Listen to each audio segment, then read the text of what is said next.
अस्सलाम वालेकुम व्यूअर्स, क्या हाल है। उम्मीद है सब लोग खैर खैरियत से होंगे।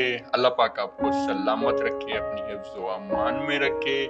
व्यूअर्स, आपकी मोहब्बत का, आपके प्यार का बहुत बहुत शुक्रिया, बहुत नवाजिश। आप लोग मेरे चैनल को, मेरी वीडियो को आप लोग पसंद करते हैं। तो व्यूअर्स, चलते हैं आज के लतीफ़े की तरफ, लेकिन उससे पहले मेरे चैनल को सब्सक्राइब लाजमी कीजिएगा और साथ बेल आइकन को लाजमी प्रेस कीजिएगा ताकि मेरी हर आने वाली वीडियो, हर आने वाला लतीफ़ा आप तक लाजमी पहुंच सके।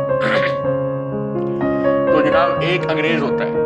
अंग्रेज जो है ना, वो जा रहा होता है तो ऊपर से उसको ना बिजली की तार गिरती है। तो उसको करंट लगता है, बिजली की तार गिरती है और वो जो है ना, वो तड़प तड़प के जो है वो मर रहा होता है, तड़प तड़प के मर रहा होता है। अचानक से बिजली चली जाती है और वो उठ के भागने लगता है और कहता है, पाकिस्तान जिंदाबाद।